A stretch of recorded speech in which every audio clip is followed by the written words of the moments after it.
Greetings, I'm the One Called Horror Show, and welcome to VG Therapy, the channel where I talk about games. Now, it's time for the pièce de résistance of the HD trilogy, and some would say the series, Devil May Cry 3.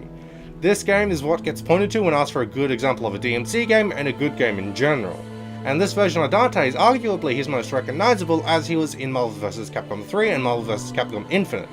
And Virgil, in his DMC 3 appearance, was in the expansion for Marvel vs. Capcom 3 Ultimate Marvel vs. Capcom 3. And from the footage I've seen, he is pretty good and used a fair amount at high levels. So, was that what contributed to the popularity of this particular game? Or is this game just that good? DMC3 was released in early 2005 and the special edition came out early 2006. This time Capcom knew to have Hideaki Itsuno on from the start and to also listen to the feedback from DMC2 and let Itsuno and his team work on the game and do what they thought was best, and as a result from the fallout from 2, the team were trying their best to make sure the game wouldn't go the way of 2 and so that they wouldn't be known as the team behind DMC2. The game serves as a prequel, and since a younger Dante serves as the main character and his brother Virgil serves as the antagonist, one of the writers, Bingo Morohashi, asked Kamiya about various details set by DMC1. To which I remember there being bugger all. And Kamiya gave him the freedom to do as he pleased and retcon whatever as he felt that was common with games. A thing that I'm running into a lot is the fact that a lot of this information comes from an art book that I don't own, but I just have parts of, so fact checking isn't as easy as I once thought.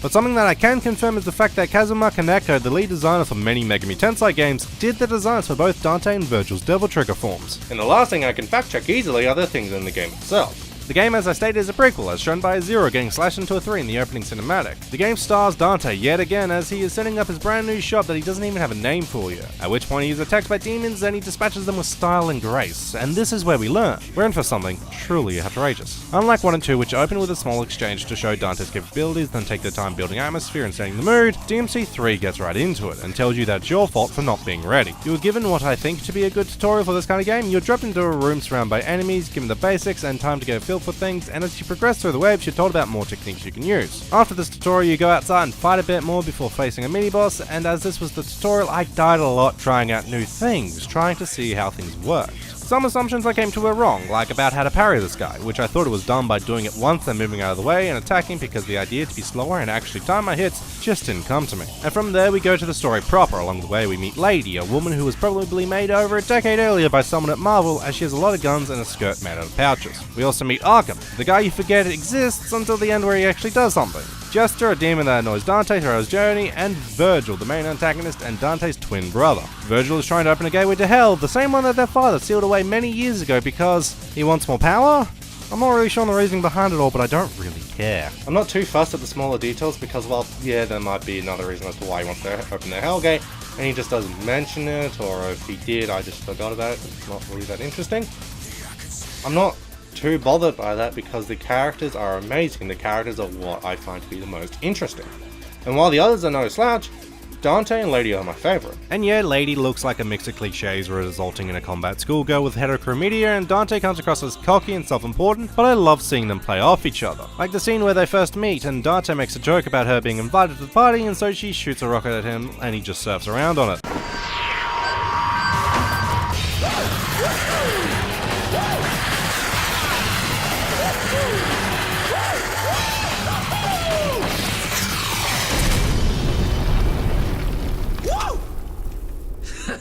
Or the scene where Dante catches Lady and makes a joke which results in him getting shot in the head. And she seems surprised that he survived getting shot in the head, which I guess means that she thought he was human. Which I guess means that she was intending to kill someone who she thought was just some guy. Also, now that I think of it, most of their meetings end in shots being fired. Except for later on when they open up to each other, which leads to Lady naming Dante's shop. When Dante is crying at the end of the game, he answers by saying that devils never cry, and she responds with, "Maybe somewhere out there even a devil may cry when he loses a loved one. Don't you think?"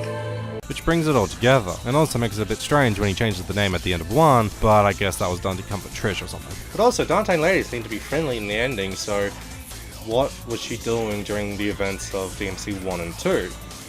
Why was she not around to let Dante get assaulted in his shop and to go to another continent without her having any input? Like, I get it, yeah, she was made later, and also at the same time, they were trying their best to forget DMC2, and they were also retconning DMC1. So I guess that answers my question, because they just went, you know what, who cares, the fans are not going to really mind too much. But the thing that they knew the fans would mind, and the thing that they put extra importance on, was the combat and gameplay. They tweaked and changed a few constants, with going back to the style of move learning from 1 where you buy them from a shop along with health and Devil Trigger upgrades. One thing I'll mention though was that this time around, Devil Trigger feels a lot shorter than it normally does. I'm not sure why exactly that is. And I can hazard a guess as to why that is, but I'll explore that a little bit later.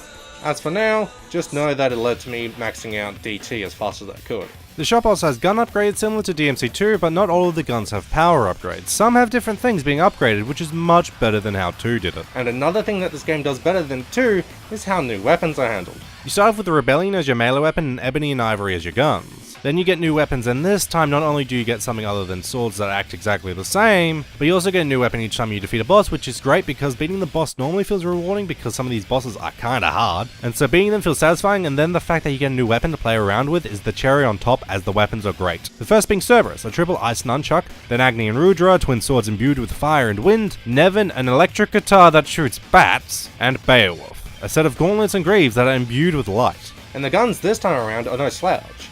Because while, yeah, you don't get them as boss rewards, they are all in the critical path and are pretty hard to miss. Like the shotgun from DMC 1 and 2 being pointed out to you, and also Artemis, a weapon that I never got the hang of that locks onto multiple enemies or multiple times on one enemy, is given to you if you solve the necessary puzzle well. Next is Spiral, a super strong rifle which is a bit out of the way, but it's one of those obvious secrets. And finally we have the Kalina Ann, a rocket launcher that is given to you as part of the story. And I do have to say, when it comes to the explosive weapons in DMC, the Kalina Ann is my personal favourite, and is also a good example as to why this game is better and how it treats its guns. Because in 1 you could do nothing to them, and in 2 all you could do was upgrade them to make them stronger. Here you can do that with some weapons, but the Kalina Ann, for example, the upgrades increase the rate of fire rather than firepower. And on top of that, we have a new mechanic that this game introduced, which is styles. While at the shop you can change what style you have equipped. There are 6 styles, with 2 of them being unlocked later on. And this is where I feel the game shines. The first style is Trickster, which is based around dodging. This was the style that I used throughout my first play of the game because I liked using the dodges less as a way to dodge attacks and more as a way to get in after an attack knocked an enemy away. And using it during boss fights does come in handy. Next is Swordmaster, which gives you more melee attacks, with each weapon getting 3 and some getting a 4th aerial attack. This style I started using a lot more after I got used to it and stopped being a coward who dashed out of the way of everything. The next style is the style that addresses a problem I had with DMC 1 and 2, and this style is called Gunslinger. It gives you more to do with your various guns, and I love the fact that the guns are getting something interesting done with them. While yes, the guns are intended to just have you use them to extend combos and to juggle enemies, but this style still makes them serve that function, but at the same time do something interesting. And the last initial style is a style that I thought I would use more, but it wasn't as easy as I thought, and that is Royal Guard. The style that gives you a block button, and if you time it correctly you can parry. You also have the added bonuses of being able to store the damage you take and release it back as an attack. I didn't use this much because the timing of the parry was a lot tighter than I expected it to be. The last 2 I didn't use because they didn't interest me, and these 2 are Quicksilver, a style that allows you to slow down time at the cost of your Devil Trigger, and Doppelganger, a style that creates a clone of you to fight alongside with, again at the cost of your Devil Trigger. A cool thing about the styles you were given initially is that they can level up. As you progress through the game, whenever you defeat an enemy you gain XP, and your style starts at level 1 but can go to level 3 with new abilities unlocked along the way. And since I used Trickster the whole way through, close to the end of the game, I'd gotten to level 3, so it does take you a bit of time to level them up. But I feel that you'll find the style that suits you the best and take it with you to the end of the game and then go back and explore the other styles. So as I was progressing through the game, I just had the wall run and a simple dash. Then I could air dash like I was in an anime fighting game, and I could also Mario Kart double dash. Then I unlocked the ability to bamf to enemies and perform a helm splitter to continue my combo while also triple dashing, which in a few fights helped me get my bearings on how late game bosses work. And the other styles have their own abilities which can be upgraded, with Swordmaster and Gunslinger's abilities changing depending on what weapon you have equipped, and Royal Guard letting you block and punish in the air, and also a block that only protects in front of you, but it does heal you from weaker attacks. And this is all one system that accents the gameplay.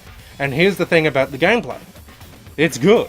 When I started the game, I got to the tutorial and I restarted a few times trying out each style, and just messing around with the styles felt good. The game feels so much more satisfying to play than 2, and for me the speed makes it feel miles better than 1. And even without Swordmaster, you still have a lot of techniques you can use at base level. So I was getting high style rankings pretty early on, and while I'm on the topic of style, this game introduced 2 things I love. Firstly is the fact that there's now a gauge to tell you how your combo is going, which I feel is a much needed quality of life feature, as with the case of 1 you get no indication of how your combo was going. I'd get an A and then it'll drop to a D suddenly and I'd have no idea why. And with 2 you could kinda see it with the ranking slowly fading. But this is even clearer and I am thankful for it. because it tells me when I need to go even harder to make sure I keep that high rank. Another thing this game does is add double S and triple S rankings to combos, which while yeah you could have made achieving an S ranking even harder, this is so much cooler. Even though end of mission rankings cap out a double S instead of triple S, which is kind of odd, but one thing I did notice about the mission rankings was that my averages were again, very average. But there is a clear distinction between DMC 2 and 3. While they both tell you what they mark you for are the same things, I felt that I was playing DMC 3 better than I was playing 2. 3 just felt so much more rewarding that when I saw that I would get marked down on how many items I used, I decided to not use any because I didn't want to. In 2, I didn't because I didn't need to, but in 3 I took that challenge upon myself and I did struggle and I did die, mostly on bosses, but I managed to not use any items. Although I did in the last Virgil fight, and even though I died it still counted me as having used those items, so my ranking was lower, which was kind of annoying. You know what 3 does that 1 and 2 couldn't even do?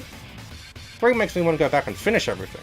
In both 1 and 2 I put the game down after the credits, but in 3, I went back and got all the secret missions, which are secret rooms with a challenge for you to complete. A feature I haven't mentioned in any of the reviews of the previous games because in 1 I wasn't able to find that many and they just seemed not very interesting to me, and 2 they were just combat challenges so I just ended up forgetting about them. In 3 I did them all and they were all fun and I feel that they made me better at the game. Some more than others, but still slightly better. And also went back and got all the blue orbs I missed, which wasn't that many. I also went through easy mode just so I could easily go to the mission that has the boss rush and increase the levels of my styles. I also did play Bloody Palace mode, which was, as I thought, a combat arena, and as I was writing this, I was wanting to go back for more. Normally at this point in the review I would be done if it was the quality of 1 and 2, but since it's not, that means there's a lot more cool things I want to tell you about. First off, I mentioned a special edition that was released shortly afterwards, and that version added a bunch of goodies. A few minor changes, but the major ones were a Jester boss fight that appears 3 times, and the second 2 are optional. A gold mode which changes how continues work. Originally they were like in DMC 1 where you restarted from the start of a mission unless you had a gold orb. Gold mode is more like 2 where if you die you go back to a checkpoint and a gold orb brings you back where you are. Because of that I never saw a point to playing yellow mode because you can just choose to restart from checkpoints or from the start of the mission in gold, and it doesn't make it harder, just more tedious. Also it's kind of annoying that you need to make a new save file if you want to try out either option since there's an achievement tied to it. And here is something that does something similar but is fun because there's no achievement tied to it.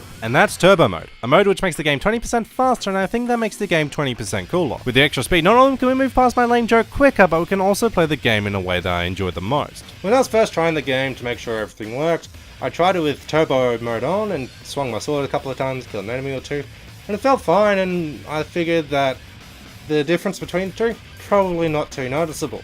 But then when I switched it over to normal mode, it felt so goddamn slow. My enjoyment of the extra speed might come from other games of the genre that are faster, so the idea that it wouldn't be that fast normally was something I hadn't considered, which leads me to 2 of my earlier comments. The first being about the timing of Royal Guard and parrying in general. Since it was faster, it probably made it harder and meant that I needed to be more precise to parry. And the second was about how I felt that Devil Trigger runs out pretty quickly. I think it might be because I was playing in turbo mode so it ran out quicker, but I have no idea. But this led to me almost never using Devil Trigger, and I mean hell, when I got to the last thing the special edition added, I never even used it. And you might be wondering, well, what was it that the special edition added? Well, the ability to play as Virgil, that's what. And before you get too excited, he plays through the exact same levels as Dante, doing the exact same things as far as puzzles are concerned, but otherwise he plays almost completely differently. See DMC2? This is how you do a second campaign. Have it be locked until after the story important one, and have it play completely differently if you're not going to make new levels. It took me a while to get used to Virgil because of this, but by the time I unlocked Summon Swords, not only did I never use Devil Trigger again because I would save it for this, but I'd finally gotten the hang of him. And he was super fun to play and also taught me the importance of a feature this game introduced, which was weapon switching. In the other games you could swap weapons, but DMC 3 introduced the ability to do it quickly, but with not your entire repertoire of weapons. Only 2 that you choose at the start of each mission. And I never used as Dante because I felt the most comfortable with Rebellion and I could triple S enemies often enough that I never felt that I had to. But Virgil starts out with all 3 of his weapons, can switch between them, and the amount of moves he has for each weapon is less than Dante. So I couldn't easily rely on swapping between 4 attack strings to get my combo high because initially most of his weapons only have 1. So I would have to swap between weapons during my combos to bump up my rating. And I thought that this was great because if someone just gets used to using one weapon as Dante like I did, when they get to Virgil they're going to have to learn to use multiple weapons if they want that style ranking to get high. Although getting an S rank in his mission seems easier because when I thought I was messing up hard and just getting used to how he plays, I was still getting high ranks. I guess that's just a result of him being super strong. And with all this talk of getting high ranks, I really want to go back and do everything else. I want to go back and S rank everything, do all the things as Virgil that I did as Dante, and just keep playing the game. But I know if I do that, then this video would never come out, because while writing this script, I would absentmindedly just stop writing and start playing DMC3 again. And so, if I kept playing it and doing everything, then nothing would ever get done. So I had to actually tear myself away from it just to make this video. And that's because this game is just a masterwork of gameplay. The story is entertaining and the characters are all amazing, but the gameplay itself, I would say, is a work of art. You have those artistic games because of presentation or story or what have you, but I feel that this is on the level of those games just from its core mechanics, just from it being mechanically sound, from it being able to play super good. And if that's not enough of indication of whether or not you should play it, then I hope that me giving it a 4 out of 4 is. This is an amazing game, and I'd say worth picking up the HD trilogy for, because while, yeah, 2 is garbage and 1, you need to be the right person for it, I feel that 3 you're definitely going to get your money's worth from just how much time you're going to put into it. And now it's time for me to wrap up this video because I want to keep playing DMC3. But I know I can't because I have to work on making the next video, which will be DMC4. So until then, I've been Horror Show, and this was VG Therapy.